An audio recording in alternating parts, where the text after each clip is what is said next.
ہے نا. تو یہ تو بہت, تو وہی اپوزٹ بات آ گئی کہ وہ جو توحید پہ چلنا تھا تو وہی نسل انسانی ہے, وہ تو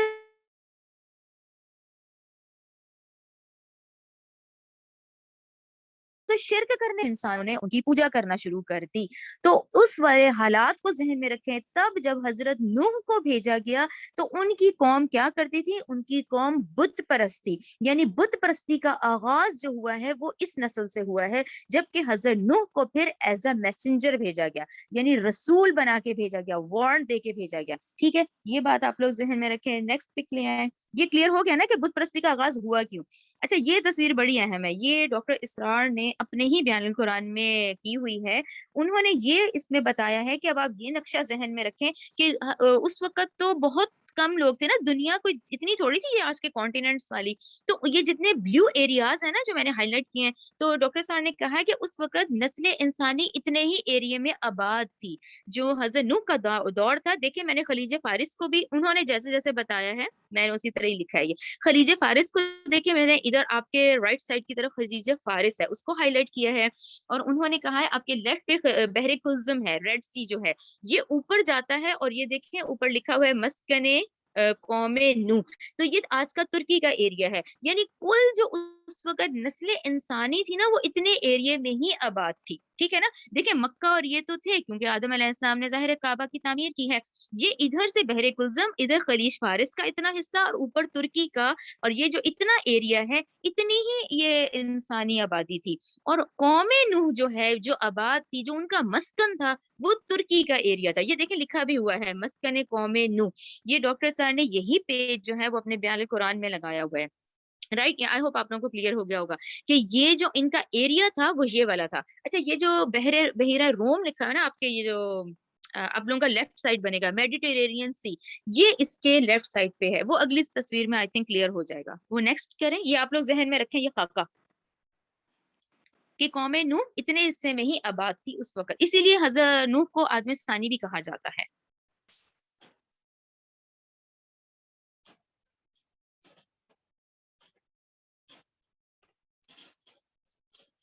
رائٹ, یہ دیکھیں یہ نیکسٹ, ابھی ایک سیکنڈ,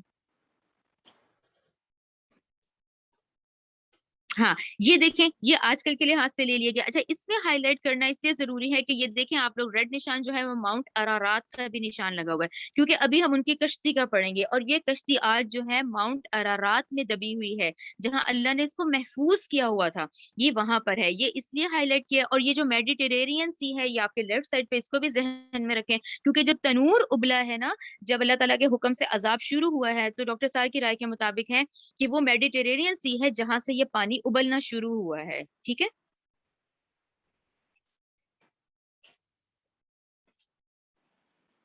اچھا یہ جو ہے یہ آپ کے لیفٹ سائڈ پہ جو اوپر ہے یہ وہ ہے, یہ جو ہے سیٹلائٹ سے پک لی گئی ہے, اور آپ کے لیفٹ سائڈ پہ جو پہاڑ ہے وہ ماؤنٹ ارارات کا ہے. ٹھیک ہے نا, جہاں پہ آج وہ جودی ماؤنٹین ہے, جودی ماؤنٹین پہ وہ کشتی جو ہے اللہ نے آج محفوظ کی ہوئی ہے. ٹھیک ہے نا, اور یہ جو رائٹ سائڈ پہ ہے یہ پھر وہ پک ہے جو آج ان لوگوں نے بنائی ہے. اچھا, یہ جو تصویر ہے اس کو بھی آپ غور سے دیکھیں, اس میں جو ہے اس کی سیٹلائٹ پک ہے.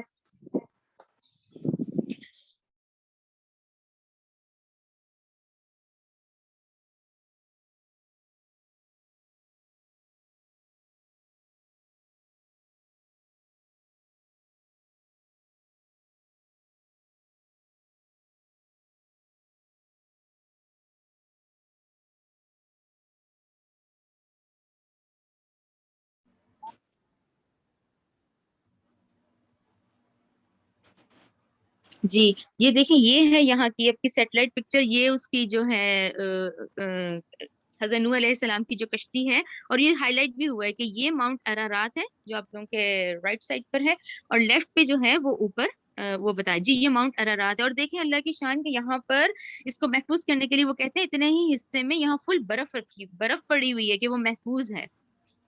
اور یہ جو ہے تو جی, اور یہ جو ہے یہ اسی کو اوپر ہائی لائٹ کیا ہوا ہے کہ یہ آج ترکی اور اردن کے بارڈر ہیں, وہاں پر یہ کشتی محفوظ ہے. اور یہ سب سے بڑی بات سبحان اللہ کہ یہ قرآن کے اندر اتنے سال پہلے یہ بہت بڑا معجزہ ہے کہ جو یہ نام لکھے ہوئے وہی آج ماؤنٹین جودی ہی ہے. ماؤنٹین جودی پر آج یہ کشتی محفوظ ہے جو کہ اب ڈسکور کی گئی، جس کی تصویریں ابھی سیٹلائٹ کے تھرو آئی ہیں. اچھا یہ جو ہے یہ آپ لوگوں کی یاد دہانی کے لیے ہے کہ یہ جو ابھی ہم ان کے 4 بیٹوں کا ذکر آئے گا یہاں پر. ان کے ایک تو یہ ہے دیکھیں حام سام یافس، ٹھیک ہے نا. حضرت نوح کے یہ 3 بیٹے ہیں جن سے آگے پھر نسل انسانی چلی ہے، اس لیے ان کو آدم ثانی کہا جاتا ہے. اور ان کے چوتھے بیٹے جو ہیں وہ یام ہیں، یہ یام میم یام، ان کا ذکر ہمیں پھر تفسیر سے مل جاتا ہے جن کے یہاں غرق ہونے کا ذکر آئے گا. تو اس طرح ان کے 4 بیٹوں کا ذکر ہے، حام سام یافس، جس سے نسل انسانی چلی ہے، اور یام جو ہیں وہ غرق ہوئے ہیں جو ہم ابھی آیات میں پڑھیں گے.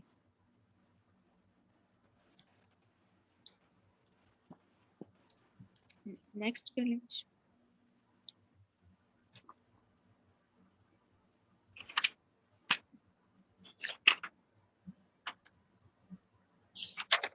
نیکسٹ کر لیں مجھے.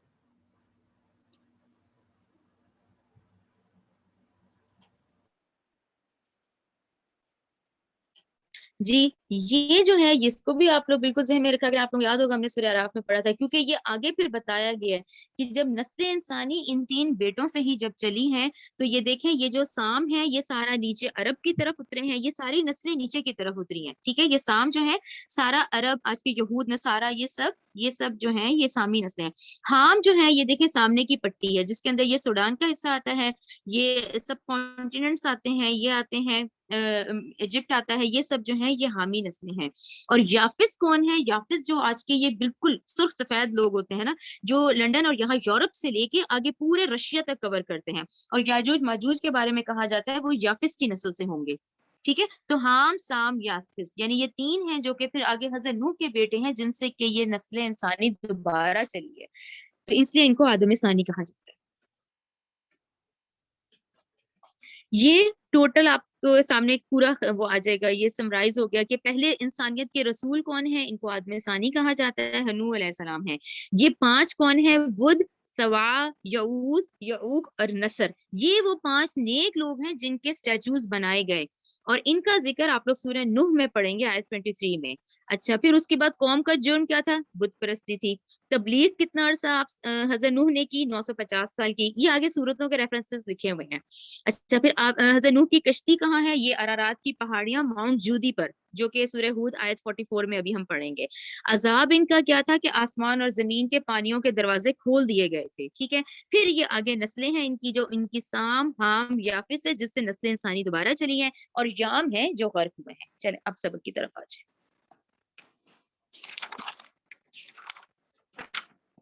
آیت نمبر 25، یہ پورا خاکہ سارا ذہن میں رکھیں، اور اب آیتیں انشاءاللہ آپ لوگوں کو کلیئر ہوتی چلی جائیں گی. آیت نمبر 25 سے شروع کریں. وَلَقَدْ البتہ تحقیق ارسلنا ہم نے بھیجا نوحًا نوح علیہ السلام کو الی قومہ اس کی قوم کی طرف.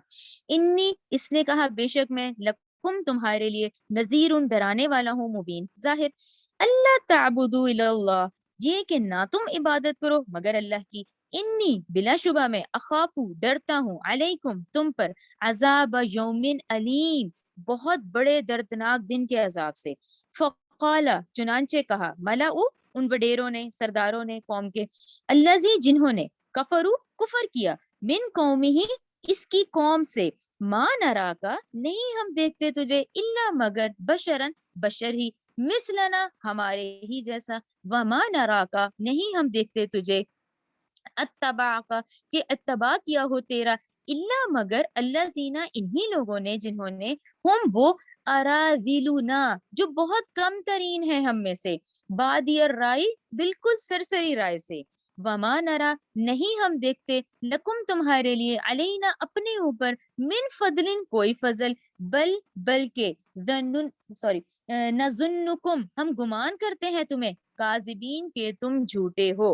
یہ 27 آیت دیکھیں، یہ وہی انداز ہے کہ وڈیرے ہیں، وہی سردار ہیں. پہلا وہی ایکسکیوز کہ پہلا وہی اعتراض کہ تم تو ہماری طرح ایک بشر ہو. اچھا پھر ارے ایمان لانے والے تو بہت ہی کم ترین ہے ہم میں سے.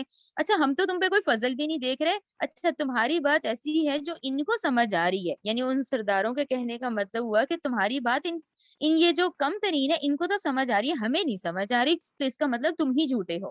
ٹھیک ہے نا. آیت نمبر 28 دیکھیں، قالا نوح علیہ السلام نے کہا یا قومی اے میری قوم، ارائیتم دیکھو تو، ان اگر کنتو ہوں میں علی بینۃ واضح دلیل پر، من ربی اپنے رب کی طرف سے، وآتانی اس نے دی ہو مجھے، رحمتن نبوت، ٹھیک ہے نا، میں تم میں سے ہی ہوں، میں نے تم میں سے ایک وقت گزارا ہے، میں تمہارے پاس ہی رہتا تھا، یعنی تم لوگ مجھے جانتے ہو، تم لوگ واضح ہو، اللہ بجینا، تم لوگوں پر یہ واضح بات ہے کہ میں تم میں ہی رہتا تھا۔ اب کیا ہوا کہ میرے رب نے مجھ پر رحمتن، میرے رب نے تم میں سے مجھے چنا اور مجھے نبوت دی، میں ہی اللہ نے اپنے پاس سے دی، فامیت پھر وہ دلیل پوشیدہ کر دی گئی، ٹھیک ہے نا، وہی مجھے آ رہی ہے، تمہیں نظر نہیں آ رہی ہے، علیکم تم پر یہ بات پوشیدہ کر دی گئی ہے، تو کیا نلزموکموہا ہم زبردستی چپکائیں گے تم پر اس پر ایمان لانے کو، وانتم اور جبکہ تم لہا کارہون اس کو ناپسند کرتے ہو، ٹھیک ہے نا، یہ کلیئر ہو گیا نا آیت نمبر 28 آپ لوگوں کو کہ حضرت نوح علیہ السلام نے کہا اے میری قوم کے لوگوں ذرا غور کرو کہ اگر میں پہلے سے ہی اپنے رب کی طرف سے بجنہ پر تھا تو اب اس نے مجھے اپنے پاس سے خاص رحمت عطا فرما دی ہے، اور یہ وہ چیز ہے جس کو تمہاری نظروں سے پوشیدہ کر رکھا ہے، تو کیا ہم چپکا دیں تم پر اس کو زبردستی کہ جبکہ تم اس کو ناپسند کر رہے ہو۔ آیت نمبر 29 دیکھیں، وہ یا قومی اے میری قوم، لا اسألکم نہیں میں مانگتا تم سے، علیہ اس تبلیغ پر، مالن میں تم سے اس تبلیغ کا کوئی اجر نہیں مانگتا، ان اجریہ الا علی اللہ نہیں ہے میرا اجر مگر اللہ پر، وما انا بطارد نہیں ہوں میں دھتکارنے والا، الذین ان لوگوں کو جو آمنو جو ایمان لائے ہو، یعنی اگر تم اس بات کو کہہ رہے ہو کہ یہ کم ترین طبقے کے لوگ ہیں اور یہ ان کو ہٹاؤ، تو یہ تو حضرت نوح نے کہا یہ نہیں ہو سکتا، میں ایسا تو نہیں کروں گا کیونکہ یہ ایمان والے ہیں کہ میں ان کو دھتکاروں، انہم بے شک وہ ملاقو وہ ملنے والے ہیں، ربہم اپنے رب سے، ولیکنی اور لیکن میں اراکم تمہیں دیکھتا ہوں، قومن کہ تم ایسے لوگوں سے ہو، تجہلون کہ تم جہالت پہ اترے ہوئے ہو، ٹھیک ہے نا، جہالت تم کر رہے ہو، یہ تو ایمان والے ہیں، کیا معلوم کہ ان کے کتنے درجے ہوں، تو تمہاری وجہ سے میں ان کو تو نہیں دھتکاروں گا، وہ یا قومی اے میری قوم، من کون ینصرونی میری مدد کرے گا، من اللہ اللہ کے عذاب سے، ان اگر ترتہم میں دھتکار دوں انہیں، یعنی اگر میں نے یہ کر دیا تو اللہ کا عذاب آ جائے گا، پھر مجھے کون بچائے گا، کہ اگر تمہاری وجہ سے میں آج اس کم ترین طبقے کے لوگوں کو ہٹا دوں دھتکار دوں تو پھر کیا میری کون مدد کرے گا، افلا تذکرون تو کیا تم نصیحت حاصل نہیں کرتے۔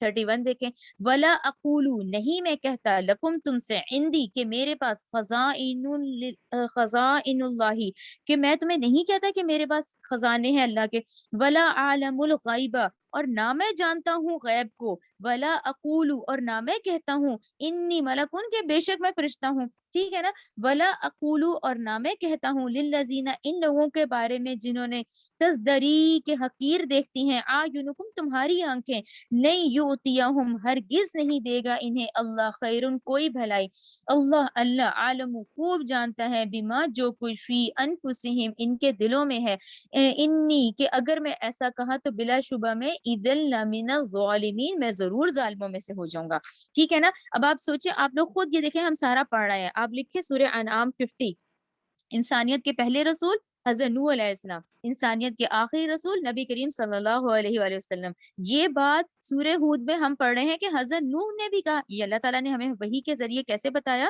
کہ نوح علیہ السلام نے بھی یہ کہا، نہ میرے پاس اللہ کے خزانے ہیں، نہ میں علم غیب جانتا ہوں، نہ میں کہہ رہا ہوں میں تو فرشتہ ہوں، میں تو کچھ بھی نہیں ہوں ان میں سے، تو یہی سیم سب کچھ جو ہے نا نبی کریم صلی اللہ علیہ وآلہ وسلم نے بھی کہا تھا سورہ انعام 50 میں، وہ آپ لوگ لکھ لیں کیونکہ وہ انسانیت کے آخری رسول ہیں، نوح علیہ السلام انسانیت کے پہلے رسول ہیں، ٹھیک ہے نا۔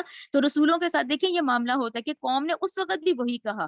اب دیکھیں آیت نمبر 32 میں، قالو انہوں نے کہا، یا نوح اے نوح، قد تحقیق جادلتنا تو نے جھگڑا کیا ہم سے، فاکثرت جدالنا تو نے ہم سے کیا بہت سا جھگڑا، ٹھیک ہے نا، یعنی اس بات میں بہت جھگڑا ہو چکا ہے، 950 سال تبلیغ کو بھی ہو چکے ہیں، فاتنا لہٰذا اب تو لے آ ہم پر، بما اس عذاب کا جس کا، تعیدنا جس کا تو ہم سے وعدہ کرتا ہے، ان اگر کنتا تو ہے من الصادقین اگر تو سچوں میں سے ہے تو ٹھیک ہے، جس چیز کا تو وعدہ کر رہا ہے وہ عذاب لے آ، قال نوح علیہ السلام نے کہا انما یاتیکم یقیناً لائے گا تم پر بھی وہ عذاب اللہ اللہ ان اگر شاء اس نے چاہا وما انتم بمعجزین تو تم اللہ کو نہیں ہرا سکتے، تم اللہ کو نہیں عاجز کرنے والے، ٹھیک ہے نا.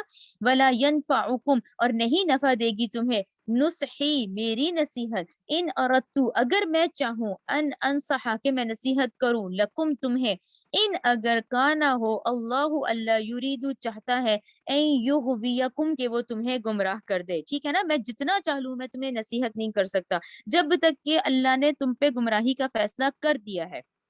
ہوا ربکم وہی تمہارا رب ہے وَإِلَيْهِ ترجعون اور اسی کی طرف تم لوٹائے جاؤ گے. ام یقولون کیا وہ کہتے ہیں افطراہ کہ یہ قرآن جس کو اللہ اس نے گڑا ہے. اب آپ اس قرآن کی خوبصورتی دیکھیں کہ 34 آیت میں تو کنورزیشن چل رہی ہے، ٹھیک ہے نا. 34 تک تو وہ سرداروں کی اور نوح علیہ السلام کی بات آ رہی ہے. ایک دم 35 آیت پھر کفار مکہ کی طرف ہے. اس میں آپ لوگ لکھ لیں کہ دیکھیں اتنی بات بتانے کے بعد کہا جا رہا ہے ام کیا یقولون وہ کہتے ہیں کہ افطرا ہوں کہ یہ خود گڑا ہوا قرآن ہے.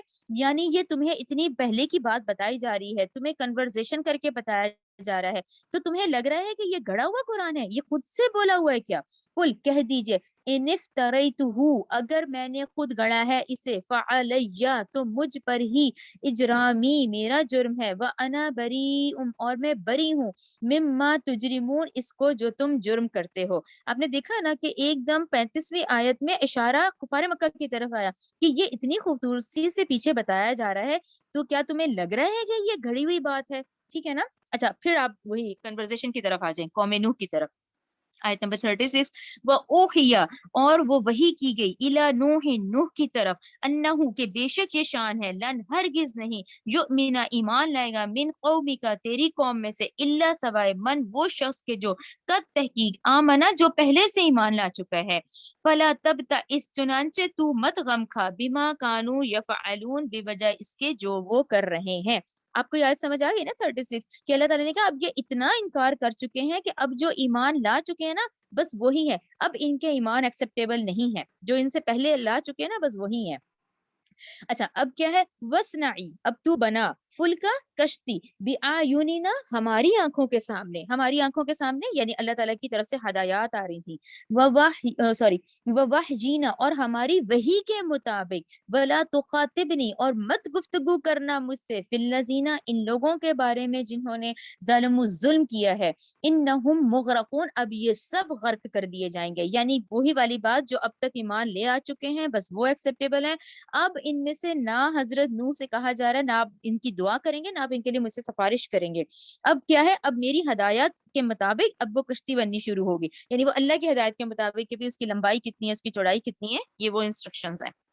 آیت نمبر 38 دیکھیں وہ یسنعو اور وہ نوح بناتا رہا فل کا کشتی وکلما اور جب بھی مرہ گزرتے علیہ اس کے پاس سے ملا ان وہ سردار من قومی ہی اس کی قوم میں سے سخروا منہ تو وہ مذاق اڑاتے مذاق کرتے تھے. قال نوح علیہ السلام نے کہا ان تسخروا اگر آج تم مذاق کرتے ہو منا ہم سے فإنا تو بے شک ہم بھی نسخروا پھر ہم بھی مذاق کریں گے منکم تم سے کما تسخرون جیسے آج تم ہم سے مذاق کرتے ہو. فسوف چنانچہ ان قریب تعلمون تم جان لوگے من کون شخص ہے کہ یاتی ہی آتا ہے اس پر عذاب ایسا عذاب یخزیہ جو رسوا کرے گا اس کو اس دنیا میں ویحلو اور اترے گا علیہ اس پر عذاب مقین آخرت کا عذاب. ٹھیک ہے نا.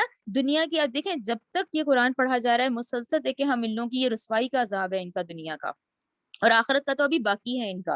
حتیٰ یہاں تک کہ اذا جب جا آ گیا امرنا ہمارا حکم وفارا اور جوش مارا تنور کس نے تنور نے جوش مارا قلنا تو ہم نے کہا احمل یعنی اب تو سوار کر لے فیہا اس کشتی میں من کلی زوجینی ہر قسم کا جوڑا زوجین اثنین ہر قسم کا جوڑا نر میں سے اور مادہ میں سے دو دو یعنی ٹھیک ہے. وہ اہلکا اور اپنے گھر والوں کو تو گھر والوں کو آپ ہام سام یافس لکھیں اللہ مگر من اس کے سبقہ جو پہلے گزر چکا ہے علیہ اس پر قولو حکم ومن اور ان کو جو سوار کر لے آمنا جو ایمان لائے ہیں یعنی حضرت نوح کے 3 بیٹے اور ٹھیک ہے وہ جو اس وقت کم ترین بے شک طبقے کے لوگ تھے جو ایمان لائے تھے ان کو سوار کر لے جو ایمان لا چکے ہیں.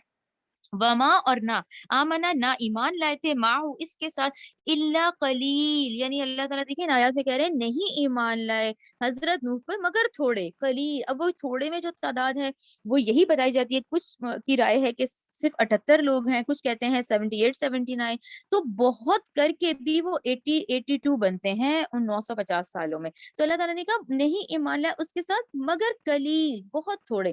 وقالا، اور نوح علیہ السلام نے کہا ارکبو، تم سوار ہو جاؤ، فیہا، اس کشتی میں، بسم اللہ، اللہ کے نام کے ساتھ ہی اس کا چلنا ہے، ومجریہا۔ اچھا یہاں یہ گرامیٹیکل ٹرم کے مطابق آپ لوگ اس پہ بڑی یہ لکھ لیں، یہ رے کے نیچے کھڑی زیر ہے لیکن اس کو مجری نہیں کہتے، اس کو گرامیٹیکل رول کے مطابق مجریہا کہتے ہیں، تو بڑی یہ لکھ لیں اس میں یہ مجریہا و مرساہا، اس کا چلنا اور اس کا ٹہرنا، ان ربی، بے شک میرا رب، لغفور الرحیم، بہت بخشنے والا نہایت رحم کرنے والا ہے۔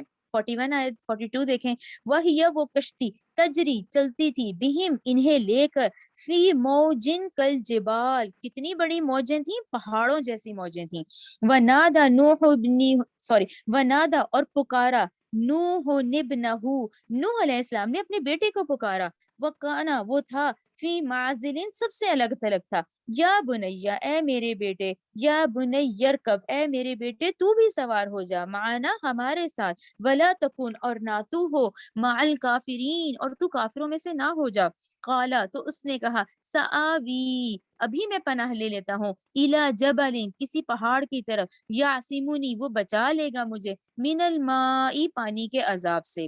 ٹھیک ہے نا، یہاں آپ لوگ لکھ لیں یہ یام کہا جاتا ہے۔ اچھا یہ یام اور اسی کی والدہ، یعنی نبی سوری حضرت نوح علیہ السلام کی وہ والی بیوی جن سے یہ بیٹا تھا، تو وہ کہتے ہیں نہ وہ بیوی ایمان لائی اور نہ یہ بیٹا ایمان لایا، حضرت نوح کی، ٹھیک ہے نا، کلیئر، کہ یہ یام جو تھے، جو ان کی والدہ تھی حضرت نوح کی جو بیوی تھی، وہ بھی نہیں ایمان لائی تھی، اور یہ انہی کا بیٹا یام ہے، یہ نہیں ایمان لائے تھے۔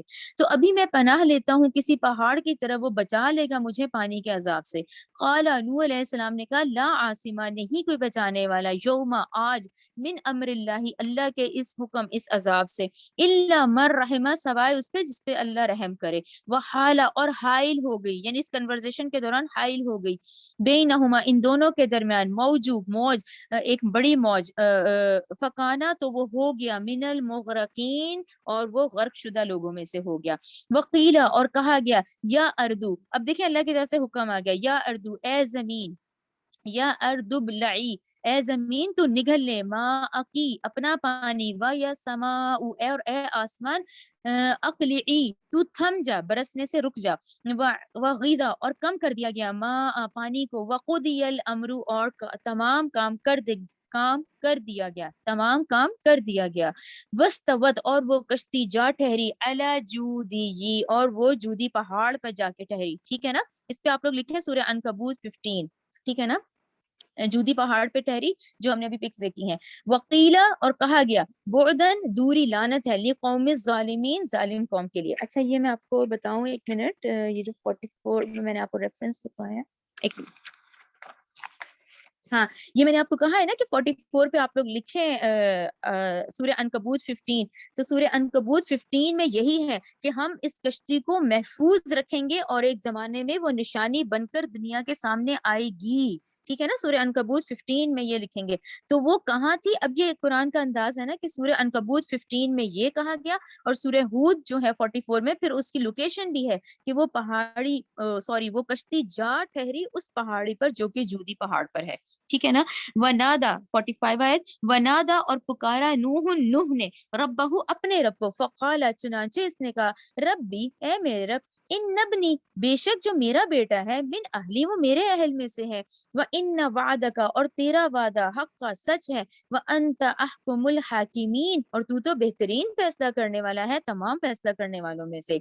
اب 46 دیکھیں، قالا، اللہ نے کہا، یا نوح، اے نوح، انہو، بے شک وہ، لیسا من اہلک، اے نوح، وہ تیرے اہل میں سے نہیں تھا، انہو، بلا شبہ، عمل غیر صالح، جو اس کے اعمال تھے وہ صالح اعمال نہ تھے، یعنی اس کے نظریات غلط تھے، اس کے عقائد کافرانہ تھے، تو دیکھیں اہل میں سے کون تھے، جو ایمان والے، تو اللہ تعالیٰ نے کہا، اے نوح، وہ تیرے اہل میں سے نہیں تھا، کیونکہ اس کے اعمال جو تھے وہ غیر صالح تھے، فلا تسألنی، چنانچہ نہ تو سوال کر مجھ سے، ماں اس چیز کا، لیسا نہیں، لکا بھی علم، تو مجھ سے نہ سوال کر اس چیز کا جس کا تجھے کوئی علم نہیں ہے، انی بے شک میں، اعیذو کا نصیحت کرتا ہوں تجھے، ان تکونا کہ نہ ہو جا تو من الجاہلین، یعنی ان کو کہا گیا کہ تو جاہلوں میں سے نہ ہو جائے۔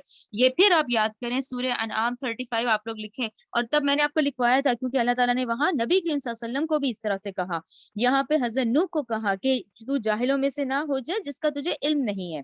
آیت نمبر 47 دیکھیں، قال ربی، نوح علیہ السلام نے کہا اے میرے رب، انی بے شک میں، اعوذ بک، میں تیری پناہ میں آتا ہوں، ان یہ کہ اسألک، کہ میں تجھ سے سوال کروں اس چیز کا، ماں اس چیز کا، لیس لی نہیں ہے مجھے، بھی علم اس کا کوئی علم، وَإِلَّا تَغْفِرْ لِي، اور اگر نہ تو نے مغفرت کی میری، یعنی اگر تو نے نہ مجھے مغفرت کی، وَتَرْحَمْنِي، اور نہ مجھ پہ رحم کیا، اکن تو میں ہو جاؤں گا من الخاسرین، خسارہ پانے والوں میں سے۔ قیلا، کہا گیا، یا نوح، اے نوح، اہبط، اب تو اتر، بسلامن، سلامتی کے ساتھ، منا، ہماری طرف سے، وبارکتین، اور بارکتین، ان برکتوں کے ساتھ، علیکا، تجھ پر، وعلی اممن، اور ان جماعتوں پر، ممن معاکا، یہ جو تیرے ساتھ ہیں، کون؟ وہ جو 3 بیٹے ہیں، حام، سام، یافس، یعنی ان سے پھر ہم برکت ڈالیں گے، اور اگلی جو ہم دنیا ہے، ہم ان حضرت نوح کے 3 بیٹوں سے ہیں۔